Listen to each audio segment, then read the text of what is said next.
প্রিয় শিক্ষার্থীরা আমার, তোমরা সবাই কেমন আছো? আশা করছি তোমরা সবাই ভালো আছো, সুস্থ আছো। একটা অনেক বড় তোমরা বন্ধ পেয়েছো। আশা করছি তোমরা সবাই পরিবারের সাথে খুব ভালো সময় কাটিয়েছো এবং তোমাদের পড়াশোনা সেটা তোমরা ভালো মতো চালিয়ে গেছো। অনেকদিন পর তোমাদের সামনে আমি আমার ক্লাস নিয়ে হাজির হয়েছি। শিক্ষার্থীরা চলো তাহলে আমাদের ক্লাসে আমরা চলে যাই। ক্লাসটি শুরু করার আগে আমি আমার পরিচয়টি দিয়ে নিচ্ছি। আমি তাসনিম খায়ের, প্রভাষক, দর্শন বিভাগ, ঢাকা কলেজ, ঢাকা। শিক্ষার্থীরা তোমরা জানো যে আমি তোমাদেরকে যুক্তিবিদ্যা প্রথম পত্র পড়াই, যেটার কোড হচ্ছে 121। এবং তোমাদের সাথে আমার যে প্রিভিয়াস ক্লাসগুলো ছিল সেগুলো আমি তোমাদেরকে সপ্তম অধ্যায়ের উপর নিচ্ছিলাম। তোমরা জানো যে সপ্তম অধ্যায়ের যে সেই চ্যাপ্টারটির যে টাইটেল সেটি হচ্ছে আরোহ অনুমান ও আরোহ অনুমানের ভিত্তি, অর্থাৎ inductive inference and grounds of inductive inference. তোমাদের সাথে আজকে আমার 19 নম্বর ক্লাস। শিক্ষার্থীরা, আরোহ অনুমানের ভিত্তি নিয়ে আমরা আলোচনা করছিলাম এবং আরোহ অনুমানের যে ভিত্তির প্রকারভেদ আছে সেটা নিয়ে আমরা প্রিভিয়াস ক্লাসগুলোতে আলোচনা করছিলাম। চলো আমরা আজকের ক্লাসটি শুরু করার আগে প্রিভিয়াস ক্লাসের কিছু চৌম্বক অংশ আমরা একটু দেখে আসি। সাধারণত ভিত্তি বলতে বোঝায় কোনো বিষয় বা বস্তু যার উপর নির্ভর করে দাঁড়িয়ে থাকে এমন কিছু। এই ভিত্তির উপর নির্ভর করেই ওই বিষয় বা বস্তু অস্তিত্বশীল হয়ে ওঠে। এই হিসেবে আরোহের ভিত্তি বলতে বোঝায় আরোহ অনুমান যেসব বিষয়ের উপর নির্ভর করে গড়ে ওঠে তাকে, অর্থাৎ যে বিষয় আরোহের মূলে রয়েছে, যেগুলোকে বাদ দিলে আরোহের অস্তিত্ব বিলীন হয়ে যাবে, সেগুলোই হলো আরোহের ভিত্তি, অর্থাৎ যার উপর কোনো কিছু দাঁড়িয়ে আছে। তাহলে আমরা ভিত্তিটাকে কি বলছি? সেসব নীতি বা প্রক্রিয়া অনুসরণ করে, যেসব নীতি বা প্রক্রিয়া অনুসরণ করে আরোহের আকারগত ও বস্তুগত উভয় সত্যতা অর্জন করা যায়, সেগুলোকে আরোহের ভিত্তি বলে। আরোহ অনুমানে বিশেষ বিশেষ দৃষ্টান্তের অভিজ্ঞতার ভিত্তিতে সার্বিক সংশ্লেষণ বাক্য প্রতিষ্ঠা করা হয়। তোমরা সেটা আরোহ অনুমানের সংজ্ঞায় পেয়েছিলে। এই সার্বিক বাক্যকে আকারগত ও বস্তুগত উভয় দিক থেকে সত্য হতে হয়। কারণ আরোহের ক্ষেত্রে আকারগত সত্যতা নির্ণয় করা যেমন গুরুত্বপূর্ণ, বস্তুগত সত্যতা নিরূপণ করা তেমনি গুরুত্বপূর্ণ। প্রকৃতপক্ষে আরোহ আকারগত বস্তুগত এই দুই প্রকার ভিত্তি দ্বারাই প্রতিষ্ঠিত। সেক্ষেত্রে মনে হচ্ছে তোমাদের যে অবরোহ অনুমানের সাথে আরোহ অনুমানের একটি বিশেষ পার্থক্য হলো অবরোহ অনুমানের লক্ষ্য থাকে একদিকে। সেটি কি? সেটি হচ্ছে আকারগত সত্য প্রতিষ্ঠা করা। অবরোহ অনুমানের সিদ্ধান্ত যদি তার আশ্রয় বাক্য থেকে যথাযথভাবে অনুমত হয় তাহলে যুক্তিটিকে সঠিক বলে ধরে নেওয়া হয়। এখানে মূল কাজ হলো সিদ্ধান্তটি গ্রহণের ক্ষেত্রে যুক্তির নিয়ম কানুন সঠিকভাবে অনুসরণ করা হয়েছে কিনা সেটা হচ্ছে পরীক্ষা করা। অর্থাৎ আমরা কিন্তু অবরোহ অনুমানে হচ্ছে একটি লক্ষ্য থাকে, সেটা হচ্ছে সে একদিকে লক্ষ্য থাকে, অর্থাৎ সেটা হচ্ছে আকারগত সত্যতা প্রতিষ্ঠা করা। আর আরোহ অনুমানের লক্ষ্য হলো আকারগত ও বস্তুগত উভয় সত্যতা কিন্তু প্রতিষ্ঠা করা। আরোহ অনুমানের যে নিয়মের ভিত্তিতে যুক্তিটি আকারগতভাবে বৈধ হয় তাকে আকারগত ভিত্তি বলে। আর যে নিয়মের ভিত্তিতে যুক্তিটি বাস্তবের সাথে সঙ্গতিপূর্ণ হয় সেটাকে আমরা বলছি বস্তুগতভাবে সত্য। আর সেইটাকেই বলা হচ্ছে বস্তুগত ভিত্তি, অর্থাৎ যে নিয়মের ভিত্তিতে যুক্তিটি বাস্তবের সাথে সঙ্গতিপূর্ণ হয় বা বস্তুগতভাবে সত্য হয় তাকে বলা হচ্ছে বস্তুগত ভিত্তি। তাহলে আমরা পাচ্ছি কি, যে অবরোহ অনুমানে হচ্ছে আকারগত সত্যতা প্রতিষ্ঠা করা হয়, আর আরোহ অনুমানে আমরা আকারগত এবং বস্তুগত উভয় ধরনের সত্যতা প্রতিষ্ঠা করা হয়। আর এইভাবে কিন্তু আরোহের একটি সার্বিক সিদ্ধান্ত গড়ে ওঠে। আরোহের ভিত্তির প্রকারভেদ যদি আমরা দেখি, আরোহ অনুমান যেহেতু আকারগত দিক এবং বস্তুগত দিকের সমন্বয়ে গড়ে ওঠে, তাই যুক্তিবিদরা আরোহ অনুমানের ভিত্তিকে দুই ভাগে ভাগ করেছেন। এই দুই প্রকার ভিত্তি হচ্ছে আকারগত ভিত্তি ও বস্তুগত ভিত্তি। আরোহের রূপ বা আকারের দুটি অংশ আছে, আবার আরোহের বস্তুগত দিকেরও দুটি অংশ আছে। আকারগত ভিত্তির দুটি অংশ হচ্ছে প্রকৃতির নিয়মাবর্তিতা নীতি যেটাকে আমরা বলছি law of uniformity of nature, আর 2 নম্বর হচ্ছে কার্যকরণ নিয়ম। আর আরোহের বস্তুগত ভিত্তি দুটি অংশ হচ্ছে নিরীক্ষণ ও পরীক্ষণ। আরোহ হচ্ছে বিশেষ থেকে সার্বিকে গমনের একটি প্রক্রিয়া। আর আরোহ বিশেষ থেকে সার্বিকে গমন করে প্রকৃতির একানুবর্তিতা নীতি বা নিয়মাবর্তিতা নীতি ও কার্যকর নিয়মের ভিত্তিতে। এটি আরোহের আকারগত দিক। যেহেতু প্রকৃতির নিয়মাবর্তিতা নীতি ও কার্যকর নিয়মের উপর নির্ভর করে আরোহের আকারগত প্রক্রিয়া সম্পন্ন হয়, তাই এই দুটিকে আরোহের আকারগত ভিত্তি বলা হয়। অন্যদিকে বিশেষ থেকে সার্বিকে গমনের জন্য বিভিন্ন বাস্তব উপাদানের প্রয়োজন হয়। নিরীক্ষণ ও পরীক্ষণ আরোহের বাস্তব উপাদান সরবরাহ করে।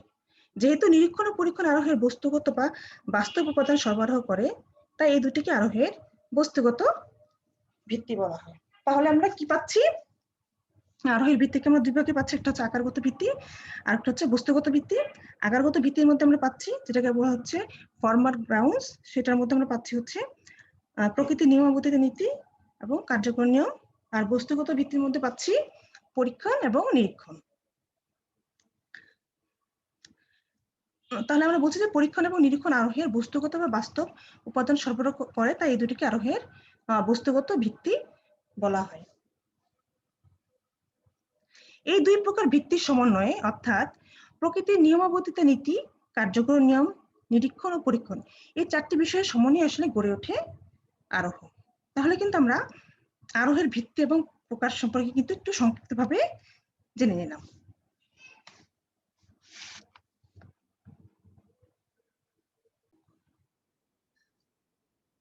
আসো এবার আমরা প্রকৃতির নিয়মাবর্তিতা নীতি সম্পর্কে একটু জেনে নিই। এটি হচ্ছে আরোহের আকারগত ভিত্তির একটি অংশ। প্রকৃতির নিয়মাবর্তিতা নীতি আরোহের একটি স্বতঃসিদ্ধ নীতি। এক কথায় এর সংজ্ঞা প্রদান করা যায় না। যুক্তিবিদরা বিভিন্নভাবে একে বর্ণনা করেছেন। প্রকৃতি হলো আমাদের চারপাশে সবকিছু, যেমন জীব, জড়, গতি, শক্তি ইত্যাদি সমষ্টি। প্রকৃতির মাঝে বিদ্যমান আছে বিভিন্ন নিয়ম। আবার আমরা প্রকৃতিতে দেখতে পাই অনেক বৈচিত্র্য। কিন্তু বৈচিত্র্য থাকা সত্ত্বেও সর্বত্রই প্রকৃতি তার নির্দিষ্ট নিয়ম অনুযায়ী চলে। এখানে এলোমেলো হওয়া বা খামখেয়ালিপনার কোনো স্থান নেই। এটাই হলো প্রকৃতির নিয়মাবর্তিতা নীতি। প্রকৃতির নিয়মাবর্তিতা নীতি একটি মৌলিক নিয়ম, তাই একে সংজ্ঞায়িত করা বেশ কষ্টসাধ্য। বিভিন্ন যুক্তিবিদরা সেজন্য বিভিন্নভাবে এটিকে ব্যক্ত করেছেন। অর্থাৎ প্রকৃতি একটি নিয়মের অধীন, প্রকৃতি কোনো নিয়ম ছাড়া কিন্তু চলে না। আমরা প্রতিনিয়ত প্রকৃতিতে যেসব ঘটনা দেখছি প্রত্যেকটি কিন্তু একটি নিয়মের অধীনে চলছে, অর্থাৎ এখানে কোনো বিশৃঙ্খলার কোনো স্থান নেই।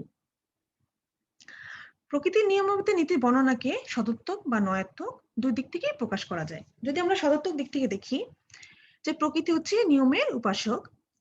পরিস্থিতির পরিবর্তন না ঘটলে প্রকৃতি সর্বত্রই একই আচরণ করে থাকে, বা আমরা প্রকৃতিতে একই আচরণ আমরা দেখতে পাই।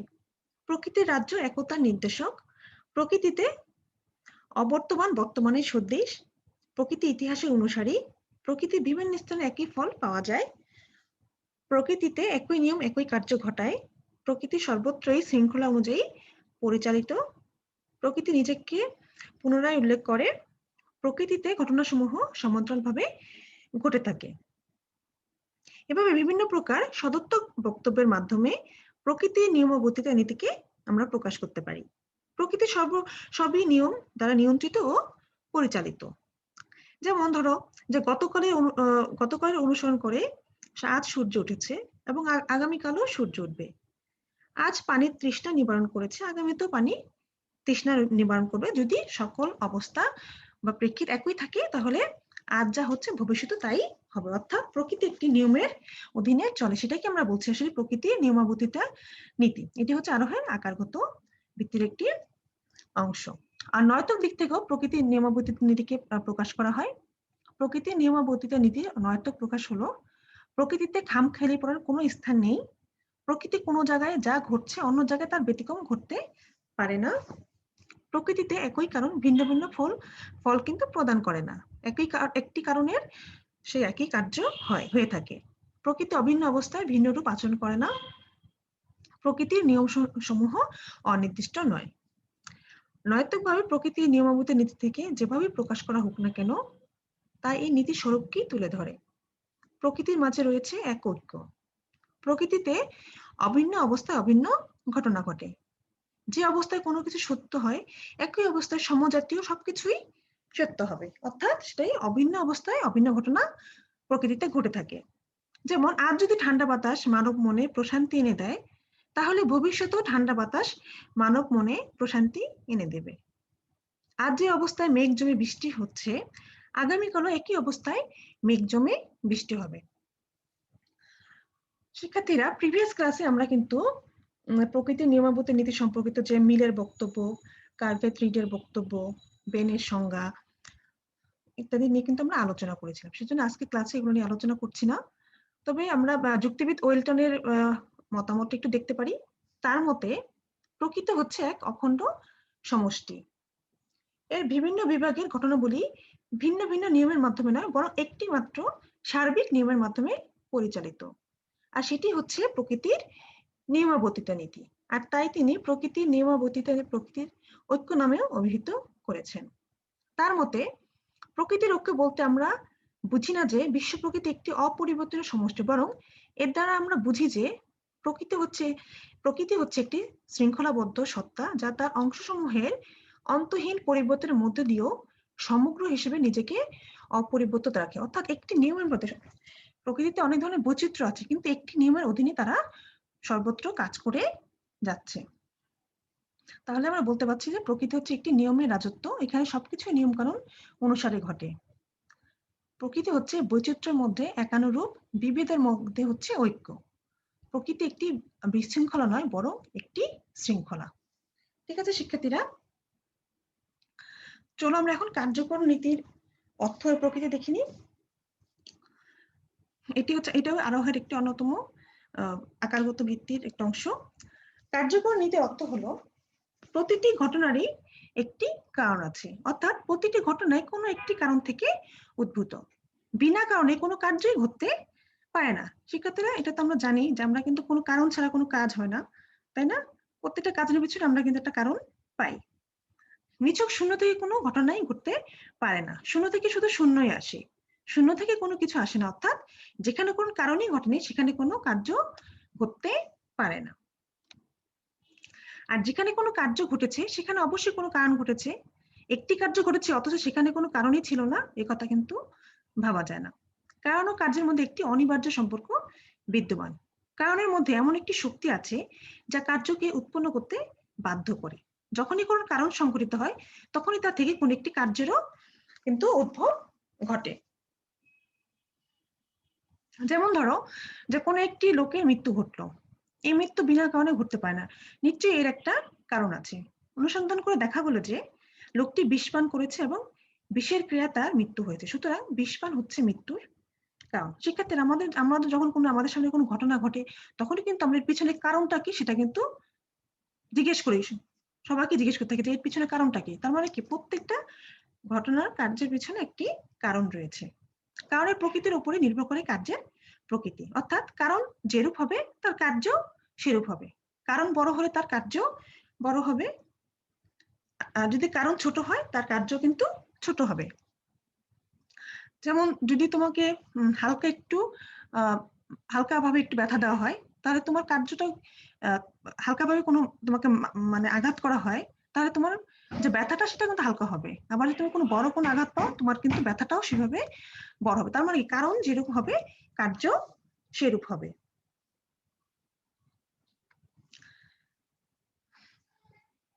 শিক্ষার্থীরা, আমরা এখন একটু কারণের সংজ্ঞাটা দেখিনি। কারণ বলতে আমরা কি বুঝি সেটা সম্পর্কে আমরা একটু ধারণা নিই।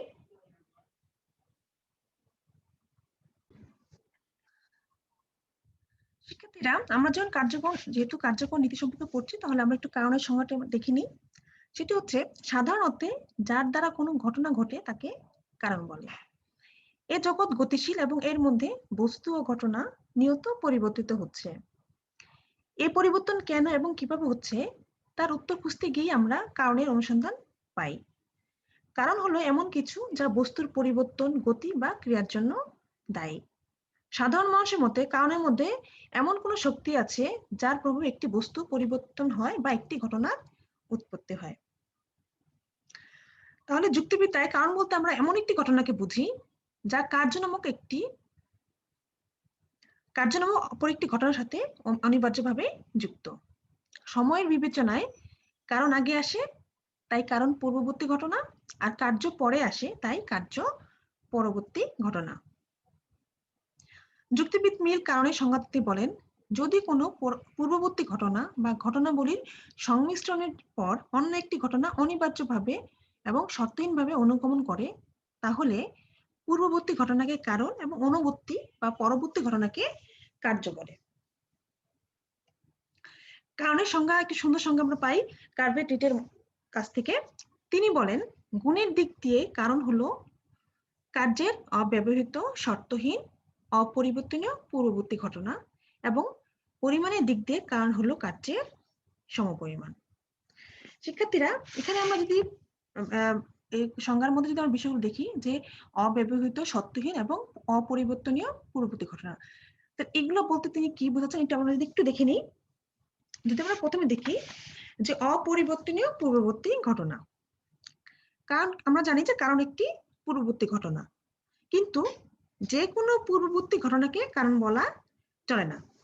পূর্ববর্তী ঘটনা পরবর্তীয় অথবা অপরিবর্তনীয় হতে পারে। যে ঘটনাকে কোনো কোনো সময় কার্যের আগে দেখা যায় কিন্তু কোনো কোনো সময় দেখা যায় না, তাকে পরিবর্তনীয় পূর্ববর্তী ঘটনা বলে। আর যে ঘটনাকে সবসময় কার্যের আগে দেখা যায় তাকে অপরিবর্তনীয় পূর্ববর্তী ঘটনা বলে। অর্থাৎ কোন একটা কাজ হলো, সেই কাজের আগে যে কারণটা আমরা খুঁজলাম, প্রায় দেখলাম যে ওই কাজের আগে যে কারণটা হচ্ছে সেটা চেঞ্জ হচ্ছে, তাহলে সেটা হচ্ছে পরিবর্তনীয়। আর যেটা কাজের আগে যেটা হচ্ছে, কোনো একটা অন্য কোনো কাজে যদি আমি দেখি যে কোনো কাজের আগে অন্য কোনো ঘটনা ঘটছে এবং সেই কাজের আগে সবসময় এই ঘটনাটাই ঘটে চলছে, তাহলে আমরা এটাকে বলবো যে অপরিবর্তনীয় পূর্ববর্তী ঘটনা। কারণ হতে হলে কোনো ঘটনাকে অবশ্যই অপরিবর্তনীয় হতে হবে, পরিবর্তন হলে কিন্তু চলবে না। অর্থাৎ সব ক্ষেত্রেই কার্যের আগে সেটি ঘটতে হবে। পরিবর্তনীয় কোনো ঘটনাকে কোনো কার্যের কারণ বলা যায় না। যদি আমরা একটা উদাহরণ দিই, মশার কামড় সব ক্ষেত্রেই ম্যালেরিয়ার আগে ঘটে, তাই না? মশার কামড় দেওয়ার পরে কিন্তু ম্যালেরিয়া রোগ হয়, এখানে কিন্তু কোনো পরিবর্তন হয় না। তার মানে ম্যালেরিয়া রোগ হলেই আমরা বলতে পারি যে মশার কামড় দিয়েছে। তো সব ক্ষেত্রেই ম্যালেরিয়া রোগের আগেই আমরা মশার কামড় পাচ্ছি, তাহলে এটা কিন্তু অপরিবর্তনীয় পূর্ববর্তী ঘটনা। ঠিক আছে, তারপর আমরা দেখি শর্তহীন পূর্ববর্তী ঘটনা। কারণ হচ্ছে একটি হলো শর্তহীন পূর্ববর্তী ঘটনা। কারণ হতে হলে তাকে অবশ্যই শর্তহীন হতে হয়। কারণ যদি শুধু অপরিবর্তনীয় পূর্ববর্তী ঘটনা হয়, তাহলে দিনকে রাত বা রাতকে দিনের কারণ বলতে হয়, তাই না? যে কারণ তারা তো সবসময় একসাথে আসতেছে, সেটা কি ঠিক? তা কিন্তু না। কারণ হচ্ছে, আবার আমরা কি বলি, জোয়ারকে ভাটার কারণ, ভাটাকে জোয়ার কারণ, এভাবে বলি।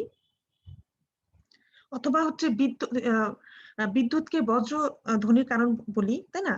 কারণ আমরা সবসময় কিন্তু এগুলো আগে পরে আসতে দেখি, তাহলে সেই ক্ষেত্রে কিন্তু সেটাই সেটার কারণ সেটা কিন্তু বলা যায় না।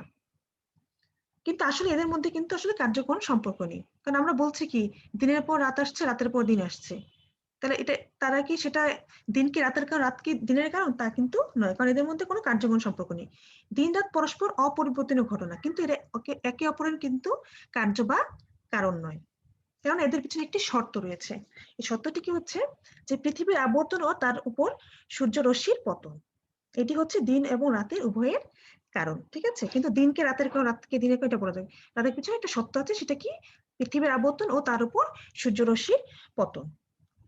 আবার অন্যভাবে যদি বলি, বিদ্যুৎ বজ্রধ্বনির কারণ নয়, এদের পিছনে একটি সত্য কাজ করে। মেঘের ঘর্ষণের ফলে বিদ্যুৎ ও বজ্রধ্বনির উভয়ের উৎপত্তি ঘটে, তাই মেঘের ঘর্ষণ হচ্ছে বিদ্যুৎ ও বজ্রধ্বনি উভয়ের কারণ। সুতরাং যে পূর্ববর্তী ঘটনা বিনা শর্তে অনিবার্যভাবে কার্য উৎপাদন করে, সেটি হচ্ছে কারণ। এর পেছনে কোনো শর্ত থাকবে না, শর্তহীন যেটা থাকবে সেটি হচ্ছে কারণ। আমরা কিন্তু দিনকে রাতের কারণ বা বিদ্যুৎকে বজ্রধ্বনির কারণ, আর ভাটার আগে জোয়ার আসে সেই ভাটার কারণ, এভাবে কিন্তু আমরা বলতে পারবো না। ঠিক আছে, তারপর একটু দেখো, কারণ হলো অব্যবহৃত পূর্ববর্তী ঘটনা। একটি কার্যের অনেকগুলো পূর্ববর্তী ঘটনা থাকতে পারে, তাদের মধ্যে কোনটি কার্যের নিকটবর্তী এবং কোনটি কার্যের দূরবর্তী, তাই না? কোনটি কি হয় যে অনেক কাছে থাকে এবং কোনটি কোনো কারণটি অনেক কার্য থেকে অনেক কাছে, মানে অনেকগুলো, মানে কোনটি হচ্ছে তার কার্য থেকে মানে কার্যের কাছে থাকে এবং কোনটি হচ্ছে কার্য থেকে দূরে থাকে। এগুলোর মধ্যে যেটি কার্যের সবচেয়ে নিকটবর্তী সেটি হবে কারণ। কারণ সরাসরি কার্য উৎপন্ন করে, তাই দূরবর্তী ঘটনাকে কারণ বলা যায় না। কার্য ও কারণের মধ্যে তৃতীয় কোনো ঘটনা থাকবে না। কারণ হবে কার্যের অব্যবহৃত ঘটনা। যদি কোনো ঘটনা কার্যকে উৎপন্ন করার জন্য অন্য কোনো ঘটনার অপেক্ষায় থাকে, তাহলে সেটি অব্যবহৃত নয়, আবার সত্যহীন নয়। এরূপ ঘটনাকে কারণ বলা চলে না। যেমন ধরো, অর্থাৎ কি, কারণ এবং কার্যের মধ্যে কিন্তু তৃতীয় কোনো কিছু থাকতে পারবে না। একদম কার্যের নিকটবর্তী যেটা হবে সেটাই হবে আসলে কারণ। যেমন আমরা দেখি যে মেঘ কাপড় ভেজার কারণ হতে পারে না, তাই না? কেননা এটি কাপড়ের ভেজার অব্যবহৃত পূর্ববর্তী ঘটনা নয়। আমরা জানি যে মেঘ থেকে বৃষ্টি হয় এবং বৃষ্টি থেকে কাপড় ভেজে, সুতরাং বৃষ্টি হচ্ছে কাপড় ভেজার কারণ। কেননা বৃষ্টি হওয়ার পরপরই কাপড় ভেজে, আবার কাপড় ভেজা কেবলই আগে বৃষ্টি হয়। তাহলে বৃষ্টি হচ্ছে কাপড় ভেজার অব্যবহৃত পূর্ববর্তী ঘটনা। তাহলে আমরা মেঘকে কিন্তু এখানে কাপড় ভেজার কারণ বলছি না, সেটা হবে কি বৃষ্টি। ঠিক আছে শিক্ষার্থীরা, একটা আমরা উদাহরণ দিই, যেমন কারণের একটি উদাহরণ দিই, যে একজন লোক সাপের কামড়ে মৃত্যুবরণ করলো। এখানে সর্প দর্শন পূর্ববর্তী ঘটনা এবং মৃত্যু হচ্ছে পরবর্তী ঘটনা। এই দুটি ঘটনা একে অপরের সাথে অনিবার্য ও সত্যহীন সম্পর্কে আবদ্ধ, তাই এক্ষেত্রে সর্প দংশন হচ্ছে মৃত্যুর কারণ। অর্থাৎ কার্যের পূর্ববর্তী যে ঘটনা সেটাকে আমরা কারণ বলছি।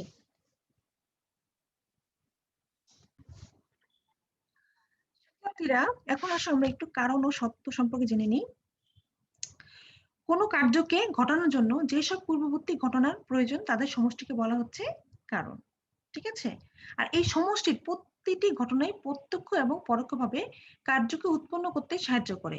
এই ঘটনাগুলোর প্রত্যেকটিকে পৃথকভাবে এক একটি শর্ত বলে। তাহলে আমরা কি পাচ্ছি শিক্ষার্থীরা? কোনো কার্যকে ঘটানোর জন্য যেসব পূর্ববর্তী ঘটনার প্রয়োজন তাদের সমষ্টিকে আমরা বলছি কারণ, এবং এই সমষ্টির প্রতিটি ঘটনাই প্রত্যক্ষ এবং পরোক্ষভাবে যেহেতু কার্যকে উৎপন্ন করতে সাহায্য করে, তাই প্রতিটি ঘটনার এক একটি হচ্ছে একটি শর্ত। ঠিক আছে শিক্ষার্থীরা? কারণ হলো কতগুলো শর্তের সমষ্টি এবং শর্ত হলো কারণের একটি অপরিহার্য অংশ। কারণের শর্তগুলোকে দুই শ্রেণীতে ভাগ করা যায়, একটা হচ্ছে সদর্থক শর্ত, একটা হচ্ছে নয়ার্থক শর্ত। যে শর্তের উপস্থিতি কার্য উৎপাদনের পক্ষে প্রয়োজনীয় তাকে সদর্থক শর্ত বলে, আর যে শর্তের অনুপস্থিতি কার্য উৎপন্নের পক্ষে প্রয়োজনীয় তাকে নয়ার্থক শর্ত বলে। অর্থাৎ যে শর্ত উপস্থিত থাকলে সেই কার্যটি হবে সেটাকে বলছে সদর্থক শর্ত, আর যে শর্তটি অনুপস্থিত থাকলে কার্যটি হয় সেটি হচ্ছে নয়ার্থক সত্য। শিক্ষার্থী, আমরা প্রিভিয়াস ক্লাসে কিন্তু এগুলো নিয়ে আলোচনা করেছি, তাও আজকে আমরা একটু সংক্ষিপ্তভাবে আলোচনা করছি যেহেতু আজকের টপিকটা বোঝার জন্য। তাহলে আমরা দেখতে পাচ্ছি কি, কোনো কার্যকে উৎপাদন করতে হলে সদর্থক শর্তাবলীর উপস্থিতি এবং নয়ার্থক শর্তাবলীর অনুপস্থিতি একান্ত প্রয়োজন। কার্য উৎপাদনের পক্ষে সদর্থক শর্তগুলো অনুকূল অবস্থা এবং নয়ার্থক শর্তগুলো প্রতিকূল অবস্থা প্রদান করে। ফলে কোনো কারণে সদর্থক শর্তগুলো অনুপস্থিত থাকলে এবং নয়ার্থক শর্তগুলো উপস্থিত থাকলে ওই কারণের পক্ষে কোনো প্রকারই কার্য উৎপাদন করা সম্ভব হয় না। অর্থাৎ আমরা কি বলছি, যদি আমরা সদর্থক শর্তটা থাকলে হচ্ছে অনুপস্থিত এবং নয়ার্থক শর্ত থাকলে উপস্থিত, তাহলে কিন্তু কারণ থেকে কোনো কার্যই সম্ভব না। কার্য উৎপাদনের জন্য সদর্থক শর্তগুলোর প্রত্যক্ষ এবং নয়ার্থক শর্তগুলোর পরোক্ষ অবদান থাকে, তাই উভয় প্রকার সত্যই কারণের অংশ হিসেবে গণ্য হয়। যদি আমরা একটু উদাহরণ দিই, নদীতে নৌকাডুবির ফলে একটি শিশুর মৃত্যু হলো। এক্ষেত্রে মৃত্যু হচ্ছে কার্য। এর কারণ হিসেবে আমরা অনেকগুলো শর্তের সন্ধান পাই যেগুলো কার্য উৎপাদনের জন্য প্রত্যক্ষ বা পরোক্ষভাবে কাজ করেছে। ঠিক আছে? এর মধ্যে পাই কি, ঝড়ো হাওয়া, তীব্র জলস্রোত, পানির ঘূর্ণিপাক, অত্যাধিক বোঝা ইত্যাদি হচ্ছে সদর্থক সত্য। কেননা এদের উপস্থিতির ফলেই কিন্তু নৌকাডুবিতে শিশুটির মৃত্যু হয়েছে। শিক্ষার্থীরা দেখো তাহলে কি পাচ্ছি আমরা, সদর্থক সত্যগুলো ঝড়ো বাতাস, জলস্রোত, তীব্র জলস্রোত, তারপর পানির ঘূর্ণিপাক, অত্যধিক বোঝাই, তাই না? এগুলো হচ্ছে সদর্থক সত্য, কারণ এগুলো উপস্থিত ছিল দেখি কিন্তু এই ঘটনাটি বা কার্যটি হয়েছে। অপরপক্ষে মাঝির পারদর্শিতা, শিশুটির সাঁতার জ্ঞান, উদ্ধারকারী কোনো নৌকা, ভাসমান কোনো পদার্থ ইত্যাদি হচ্ছে নয়াত্মক সত্য। কারণ এগুলোর অনুপস্থিত ছিল বলে কিন্তু ঘটনাটি ঘটা সম্ভব হয়েছে। যদি এগুলো উপস্থিত থাকতো তাহলে তো হয়তো কিছু কার্যই হতো না, তাই না? সুতরাং শিশুটির মৃত্যুর ব্যাপারে সদর্থক সত্যগুলো প্রত্যক্ষ এবং নয়াত্মক সত্যগুলো পরোক্ষ ভূমিকা রয়েছে। শিক্ষার্থীরা, আমরা এতক্ষণ একটু প্রিভিয়াস ক্লাসের চৌম্বক অংশ নিয়ে আলোচনা করলাম। যেহেতু তোমরা অনেকদিন পরে ক্লাসে আমরা আসছি, অনেকদিন পরে ক্লাসটা বন্ধের পরে আসা হচ্ছে, সেক্ষেত্রে কিন্তু তোমাদের আজকের যে টপিকটা সেটা বোঝার জন্য এইটা একটু সংক্ষিপ্ত আলোচনা দরকার ছিল। সেক্ষেত্রে আমরা বলে রাখি, এর মধ্যে কিন্তু আমরা প্রিভিয়াস ক্লাসগুলোতে কিন্তু আরোহের কূটাভাস, তারপর হচ্ছে সত্য, কারণ এবং সত্যের যে সম্পর্ক, পার্থক্য, এবং হচ্ছে প্রকৃতির নিয়মাবলী নীতি, কার্যকর নীতি, কিন্তু আমরা এগুলো নিয়ে বিস্তারিত কিন্তু আমরা আলোচনা করেছি। তোমরা কিন্তু প্রিভিয়াস ক্লাসগুলো দেখে যদি ক্লাসটি করো তাহলে তোমাদের জন্য বুঝতে সুবিধা হবে, এবং তোমরা কিন্তু অবশ্যই বাসায় বই দেখে নিবে, ক্লাসের সাথে সাথে বইটা দেখে নিবে, ঠিক আছে? তাহলে আজকে আমাদের আলোচ্য বিষয় হচ্ছে আবশ্যিক, পর্যাপ্ত এবং পর্যাপ্ত আবশ্যিক সত্য হিসেবে কারণ। হ্যাঁ, তো চলো দেখে নিই আমরা। আবশ্যিক সত্য হিসেবে কারণ। কারণ হলো কতগুলো সত্যের সমষ্টি, যেটা আমরা আগেই বলেছি। আর সত্য হলো কারণ এমন অপরিহার্য অংশ যা কার্য সৃষ্টি করার পক্ষে একান্ত প্রয়োজনীয়। এই সত্য বিভিন্ন প্রকারে হতে পারে। যুক্তিবিদরা কারণের সত্যকে 3 ভাগে ভাগ করেছেন। একটি হচ্ছে আবশ্যিক সত্য, 2 নম্বর হচ্ছে পর্যাপ্ত সত্য, এবং 3 নম্বর হচ্ছে পর্যাপ্ত আবশ্যিক সত্য। তাহলে আমরা প্রথমে আবশ্যিক সত্য সম্পর্কে জেনে নিই। আচ্ছা, এখানে একটু বলে রাখি তার আগে যে যুক্তিবিদরা যে 3 ভাগে ভাগ করেছেন, তাদের মধ্যে কেউ কেউ কারণকে আবশ্যিক সত্য হিসেবে মেনে নিয়েছেন, কেউ আবার পর্যাপ্ত সত্য হিসেবে, এবং কেউ আবার পর্যাপ্ত আবশ্যিক সত্য হিসেবে বিবেচনা করেছে। এখন আমরা সংজ্ঞাটি যদি দেখি, যদি কোনো সত্যের অনুপস্থিতিতে কোনো ঘটনা ঘটা সম্ভব না হয়, তাহলে ওই বিশেষ সত্যটিকে ওই ঘটনার আবশ্যিক বা অনিবার্য সত্য বলা হয়। তাহলে যদি আমরা আবশ্যিক সত্য হিসেবে কারণকে দিই, সেটা কি? যদি কোনো সত্যের অনুপস্থিতিতে কোনো ঘটনা ঘটা সম্ভব না হয়, তাহলে ওই বিশেষ সত্যটিকে ওই ঘটনার আবশ্যিক বা অনিবার্য সত্য বলা হয়। তোমরা একটু আগে দেখেছো, তাই না, যে সত্য কি এবং কারণ কি? তাহলে আমরা কি পাচ্ছি? আবশ্যিক সত্যটা এখন জেনে নিচ্ছি আমরা। কথাটিকে যদি আরো সুস্পষ্টভাবে বলা যায়, যে সত্য অনুপস্থিত থাকলে কার্য অনিবার্যভাবে অনুপস্থিত থাকে, সেই সত্যকে বলা হচ্ছে আবশ্যিক সত্য। তাহলে আসলে আমরা এখন একটা আবশ্যিক সত্য ধারণাকে সংক্ষেপে দেখি। ক সত্যটি খ ঘটনার আবশ্যিক সত্য হবে যদি, দেখো শিক্ষার্থীরা, তোমাদের কাছে হয়তো একটু জটিল মনে হচ্ছে, কিন্তু একদমই সহজ, কোনো জটিলতা নেই এটার মধ্যে। তুমি একটু বই দেখবে। ক সত্যটি খ ঘটনার আবশ্যিক সত্য হবে যদি ক না ঘটলে খ ঘটে না, ক ঘটলে খ নাও ঘটতে পারে। একটি উদাহরণের মাধ্যমে আমরা একটা সহজ করে নিচ্ছি জিনিসগুলো। উদাহরণ হিসেবে বলতে পারি, মেঘ ছাড়া বৃষ্টি হয় না। মেঘ অনুপস্থিত থাকলে বৃষ্টিও অনুপস্থিত থাকে, অর্থাৎ ক না ঘটলে খ ঘটছে না। আবার বৃষ্টি উপস্থিত হলেও তার পূর্বে অবশ্যই মেঘ উপস্থিত থাকে, অর্থাৎ তবে অনেক ক্ষেত্রে কি হয়, মেঘ উপস্থিত হলেও বৃষ্টি নাও হতে পারে। তাহলে কি, ক ঘটলো খ নাও ঘটতে পারে, অর্থাৎ মেঘ উপস্থিত কিন্তু বৃষ্টি নাও হতে পারে। ঠিক আছে, তাহলে আমরা এই সত্য এগুলা দেখলাম।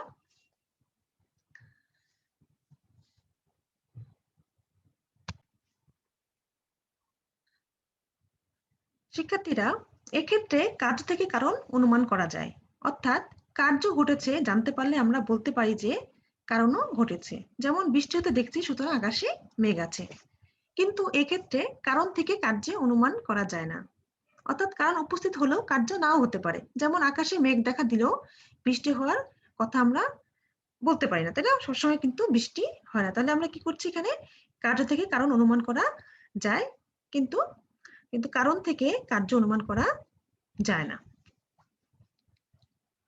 আসলে এখন দেখে নিই পর্যাপ্ত সত্য হিসেবে কারণ। Cause as sufficient condition.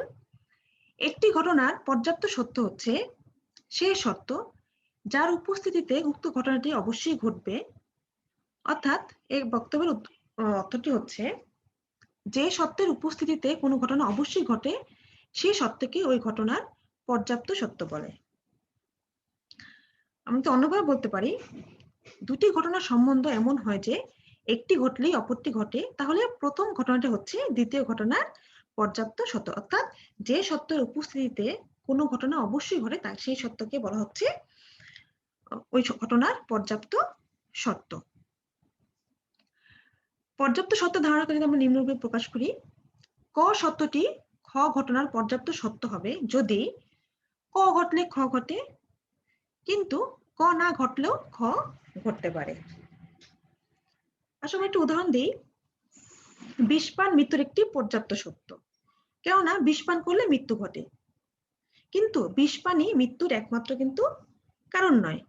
তাহলে ক ঘটলে খ ঘটছে, বিষপান করলে মৃত্যু হচ্ছে, কিন্তু মৃত্যু হচ্ছে, কিন্তু সবসময় যে বিষপানে মৃত্যু হবে তা কিন্তু নয়। বিষপান ছাড়াও অন্য উপায়ে মৃত্যু ঘটতে পারে। কাজেই বিষপান মৃত্যুর পর্যাপ্ত সত্য কিন্তু আবশ্যিক সত্য নয়। এখানে মনে রাখা দরকার যে একটি ঘটনার একাধিক পর্যাপ্ত সত্য থাকতে পারে। বিষপান যেমন মৃত্যুর একটি পর্যাপ্ত সত্য, তদ্রূপ বাস দুর্ঘটনার মৃত্যুর একটি পর্যাপ্ত সত্য, আবার গুলিবিদ্ধ হওয়া মৃত্যু একটি পর্যাপ্ত সত্য। এক্ষেত্রে কারণ থেকে কার্য অনুমান করা যায়, কিন্তু কার্য থেকে কারণ অনুমান করা যায় না, কেননা বিষপান ছাড়াও নানাবিধ কারণে মৃত্যু ঘটতে পারে। যেমন কার্যটি হলো, কিন্তু আমরা কারণ এখানে অনুমান করতে নাও পারি, কারণ বিভিন্ন কারণ থাকতে পারে।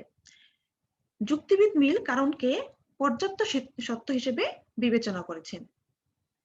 তিনি অবশ্য একটু ভিন্নভাবে পর্যাপ্ত সত্যের ব্যাখ্যা দিয়েছেন। তিনি বলেন, কোন ঘটনার পর্যাপ্ত সত্য হলো সেই সব সত্যের সমাহার যাদের সমবেত উপস্থিতিতে উক্ত ঘটনাটি অবশ্যই ঘটবে। ঠিক আছে, তার মানে কি উনি প্রত্যেকটা মানে পর্যাপ্ত সত্যের সমাহারকে উপস্থিত থাকতে বলেছেন, যেখানে তাহলে ঘটনাটি অবশ্যই ঘটবে। অর্থাৎ কোনো ঘটনার পর্যাপ্ত সত্য হলো সেই সব সত্যের সমাহার যাদের সমবেত উপস্থিতিতে উক্ত ঘটনাটি অবশ্যই ঘটবে। তার মতে আবশ্যিক সত্য অনেক হতে পারে, কিন্তু সব আবশ্যিক সত্যই পর্যাপ্ত সত্যের অন্তর্ভুক্ত। যেমন দেখো যে দহন ক্রিয়ার ক্ষেত্রে উপস্থিত সত্যগুলো হচ্ছে আগুন লাগা, অক্সিজেনের উপস্থিতি, বস্তুর দাহ্যতা ইত্যাদি। অর্থাৎ দহন ক্রিয়া মানে কি, আগুন যদি আমরা জ্বালাতে চাই তাহলে সেক্ষেত্রে আমাদের যে সত্যগুলো আছে সেটা হচ্ছে আগুন লাগা, অক্সিজেনের উপস্থিতি, বস্তুর দাহ্যতা ইত্যাদি। এই সত্যগুলো উপস্থিত থাকলে দহন ক্রিয়া সম্পন্ন হবে। তাই এই সত্যগুলোকে একত্রে পর্যাপ্ত সত্য শর্ত বলা হচ্ছে। ঠিক আছে, মিলের মতে কোনো ঘটনা ঘটার জন্য উপস্থিত প্রত্যেকটা সত্য আলাদাভাবে আবশ্যিক সত্য, আর আবশ্যিক সত্য সমূহের সমষ্টি হলো পর্যাপ্ত সত্য। এককভাবে কোনো সত্যই পর্যাপ্ত সত্য নয়। অর্থাৎ কোনো ঘটনার জন্য উপস্থিত প্রত্যেকটা যে সত্য আলাদাভাবে যে সত্যগুলো সেটা হচ্ছে আবশ্যিক সত্য, আর আবশ্যিক সত্য সমূহের সমষ্টি হচ্ছে পর্যাপ্ত সত্য। এককভাবে কোনো সত্যই আসলে পর্যাপ্ত সত্য নয়। আসলে আমরা এখন পর্যাপ্ত আবশ্যিক সত্য হিসেবে কারণ সেটা দেখিনি। যেহেতু আমরা দেখলাম যে যুক্তিবিদ্যা বিভিন্ন এই তিনটি যে কারণ সত্য হিসেবে কারণ যে রয়েছে তাদের মধ্যে এক একজন এক একটি গ্রহণ করেছেন, কিন্তু এভাবে কারণকে ভিন্ন অর্থে ব্যবহার করলে কিছু সমস্যার সৃষ্টি হয়। কারণ ও সত্যের মধ্যে পার্থক্য নির্ণয়ে জটিলতা দেখা দেয়। কারণকে কারণ বলে এবং কার্যকে কার্য বলে চিনে নিতে হয়রানি হতে হয়। এসব অসুবিধা দূর করার জন্য কোন কোন যুক্তিবিদ হচ্ছে এই পর্যাপ্ত আবশ্যিক সত্য হিসেবে কারণকে পর্যাপ্ত আবশ্যিক সত্য হিসেবে বিবেচনা করেন। অর্থাৎ ৩ নম্বর যেটা আমরা দেখছি, তাহলে আসলে আমরা এখন দেখে নিই পর্যাপ্ত আবশ্যিক সত্য হিসেবে কারণ, অর্থাৎ cause as sufficient necessary condition. যদি দুটি ঘটনার মধ্যে সম্বন্ধ এমন হয় যে প্রথমটি না ঘটলে দ্বিতীয়টি ঘটে না এবং প্রথমটি ঘটলে দ্বিতীয়টি ঘটে, তাহলে প্রথম ঘটনাটিকে দ্বিতীয় ঘটনার পর্যাপ্ত আবশ্যিক সত্য বলা হয়। কি দেখছি আমরা, যে দুটি ঘটনার সম্বন্ধ এমন যে প্রথমটি না ঘটলে দ্বিতীয়টি ঘটবে না, আবার প্রথমটি ঘটলে দ্বিতীয়টি ঘটে, তাহলে প্রথম ঘটনাটিকে দ্বিতীয় ঘটনার পর্যাপ্ত আবশ্যিক সত্য বলা হচ্ছে। যারা কারণকে পর্যাপ্ত আবশ্যিক সত্য বলে মনে করেন তাদের মতে কারণ হলো এমন ঘটনা যার অব্যবহৃত পরে কার্য সংঘটিত হয় এবং যা কার্যের অব্যবহৃত পূর্বে অবস্থান করে। তারা বলে যদি পর্যাপ্ত আবশ্যিক সত্য দ্বারা কারণ গঠিত হয়, আমরা দেখতে পাই যে কারণ হচ্ছে কার্যের অপরিবর্তনীয় পূর্ববর্তী ঘটনা এবং কার্য হচ্ছে কারণের অপরিবর্তনীয় অনুবর্তী ঘটনা। আমরা একটু আগে কিন্তু শিক্ষার্থীরা দেখেছি যে অপরিবর্তনীয় পূর্ববর্তী ঘটনা কি, তাই না? তাহলে আমরা দেখতে পাচ্ছি কি যে তাহলে আমরা যদি এটাকে সংক্ষিপ্তভাবে প্রকাশ করি এটাকে বা তাহলে কি হচ্ছে যে ক সত্যটি খ ঘটনার পর্যাপ্ত আবশ্যিক সত্য হবে যদি ক না ঘটলে খ ঘটনা এবং 2 নম্বর হচ্ছে ক ঘটলে খ ঘটে। তাহলে কি দেখতে পাচ্ছি যে ক না ঘটলে খ ঘটবে না এবং ক ঘটলে খ ঘটবে, যেটা আমরা সংজ্ঞাতেই দেখেছি। আমরা একটি উদাহরণ দেখি। ভিজা কাঠে আগুন জ্বালালে ধোঁয়ার সৃষ্টি হয়। এই ঘটনা থেকে বোঝা যায় যে ভিজা কাঠে আগুন না জ্বালালে ধোঁয়া হয় না এবং ভিজা কাঠে আগুন জ্বালালেই ধোঁয়া হয়। এর থেকে বলা যায় ভিজা কাঠে আগুন জ্বালানো ধোঁয়া সৃষ্টির পর্যাপ্ত আবশ্যিক সত্য। ঠিক আছে শিক্ষার্থীরা, তাহলে আমরা উদাহরণ কি পেলাম যে ভিজা কাঠে আগুন জ্বালালে ধোঁয়ার সৃষ্টি হয় আর ভিজা কাঠে আগুন না জ্বালালে ধোঁয়ার সৃষ্টি হয় না। তাহলে ভিজা কাঠে আগুন জ্বালালেই ধোঁয়া হচ্ছে। এর থেকে আমরা বলতে পারি যে ভিজা কাঠে আগুন জ্বালানো ধোঁয়া সৃষ্টির পর্যাপ্ত আবশ্যিক সত্য। কারণকে পর্যাপ্ত আবশ্যিক সত্য হিসেবে বিবেচনা করলে আমরা বুঝতে পারি কোন ঘটনা ঘটলে কার্যটি সংঘটিত হবে এবং কোন ঘটনা না ঘটলে কার্য সংঘটিত হবে না। এদিকের বিচারে একই কার্যের একাধিক পর্যাপ্ত সত্য থাকতে পারে না। কারণ কথাটিকে পর্যাপ্ত, যদি আমরা কারণ কথাটিকে পর্যাপ্ত আবশ্যিক অর্থে মনে করি বা ধারণা করি, কারণ তাহলে বলতে হয় যে কারণ হলো এমন একটি ঘটনা যার অব্যবহৃত পরে কার্যটি ঘটে বা কার্যের অব্যবহৃত পূর্বে থাকে। অর্থাৎ আমরা দেখছি যে একদম কারণ এবং কার্যের মধ্যে কোনো তৃতীয় কোনো ঘটনা থাকবে না। কার্যের অব্যবহৃত পূর্বে হচ্ছে যে থাকছে সেটাকে আমরা কারণ বলবো, অথবা অব্যবহৃত ঘটনা অব্যবহৃত পরে কার্যটি ঘটে থাকে। এক্ষেত্রে আমরা কারণ থেকে কার্য অনুমান করতে পারি, আবার কার্য থেকেও কারণ অনুমান করতে পারি। তার মানে আমরা দুই দিকে যেতে পারছি। আমরা যে একটু দেখলাম আবশ্যিক সত্য হিসেবে কারণ বা পর্যাপ্ত সত্য হিসেবে কারণ, তখন কিন্তু আমরা একমুখী ছিলাম, তাই না? কিন্তু এখানে আমরা কিন্তু দুই দিকে যেতে পারছি, অর্থাৎ আমরা কারণ থেকে কার্য অনুমান করতে পারছি, আবার কার্য থেকে কারণও অনুমান করতে পারি। যেমন ধরো ভিজা কাঠে আগুন জ্বালানো থেকে ধোঁয়া সৃষ্টির ঘটনা অনুমান করতে পারি, আবার ধোঁয়া সৃষ্টির ঘটনা থেকে ভিজা কাঠে আগুন জ্বালানোর ঘটনা অনুমান করতে পারি। তাহলে সেক্ষেত্রে আমরা দেখি যে এখানে আমরা কার্য থেকে কারণ অনুমান করতে পারি, কারণ থেকে কার্য অনুমান করতে পারি, কারণের অভাব থেকে কার্যের অভাব অনুমান করতে পারি এবং কার্যের অভাব থেকে কারণের অভাব অনুমান করতে পারি। শিক্ষার্থীরা, আজকে আমার ক্লাসটি এই পর্যন্ত থাকবে। আশা করছি তোমরা একটু হলেও বুঝেছো, একটু হলেও উপকৃত হয়েছো। আর অবশ্যই তোমরা কিন্তু ক্লাস করার সময় বইটি দেখে নিবে, ঠিক আছে শিক্ষার্থীরা? এবং আশা করছি তোমরা সকলেই স্বাস্থ্যবিধি মেনে চলবে। আমি তোমাদেরকে আবারও রিকোয়েস্ট করছি তোমরা স্বাস্থ্যবিধি মেনে চলবে এবং বেশি বাইরে ঘোরাফেরা করবে না। বাসায় বসে বসে প্রত্যেকটা সাবজেক্টই সুন্দরভাবে স্টাডি করবে এবং আমি খুবই আশাবাদী যে আমরা যেন কিছুদিনের মধ্যেই আমরা আবার ক্লাসে ফিরে যেতে পারি, সেই আশা ব্যক্ত করি আজকের ক্লাসটি আমি শেষ করছি। তোমরা সবাই ভালো থাকবে, সুস্থ থাকবে। আল্লাহ হাফেজ।